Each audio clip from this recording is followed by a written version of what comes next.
Good morning everyone, welcome back to my channel. আমি মিমি, আর আমার চ্যানেলে তোমাদের সকলকে স্বাগত। ওদিকে গরম গরম চা বসিয়ে দিয়ে এদিকে দেখো একটু জল খেয়ে নিলাম, তারপরে চাটা খেয়ে কাজবাজ সেরে ব্রেকফাস্ট করতে বসে গেছি। মিঠাইকেও খাইয়ে দিচ্ছি, ও নিজের মনে খেলছে, আর এদিকে খাইয়ে দিচ্ছি আম, রুটি আর ছোলার ডাল। আর তারপরে আজকে রান্না হচ্ছে কচুর লতি, আরও নানা রকম রান্না হবে। তারপরে দেখো স্নান টান করে পুজো করে লাঞ্চ করতে বসে গেছি। আজকে যদিও অনেক কিছুই খাবার রয়ে গেছে, কালকের পুঁই শাক রয়েছে, মাটন একটু রয়ে গেছে, চিংড়ি মাছ আছে, টক ডাল রয়েছে, আর কচুর লতি তো রয়েছেই। তারপর দেখো দুপুরবেলা বসে বসে একটু ফোন স্ক্রল করছিলাম, আর এদিকে মিঠাই কীরকম দুষ্টুমি করছে, নিজেও সিঁদুর টিঁদুর মেখেছে আর আমাকে উল্টো পাল্টাভাবে নেল পালিশ পরিয়ে দিয়েছে। সেগুলো তো একদম যাতা করে দিয়েছে, পরে এগুলোকে সব তুলতে হবে।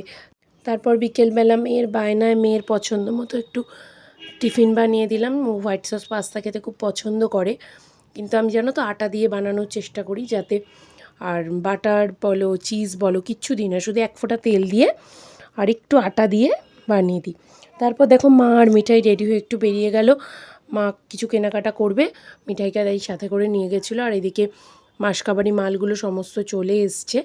আমি তারপরে বসে বসে একা একাই প্রজেক্ট করছিলাম মিঠাইয়ের, তখন মা এসে আবার ঝালমুড়ি দিল, নিয়ে এসেছিলো বাজার থেকে। তারপর দেখো মুদিখানার সমস্ত মাল টাল চলে এসছে মাসের।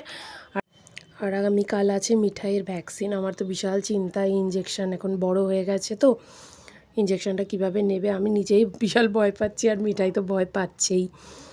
তাই দেখো একদম ভ্যাকসিনেশন কার্ডটা বের করে রেডি করে রাখলাম, কালকে যাব। চলো আজকের মতো টাটা।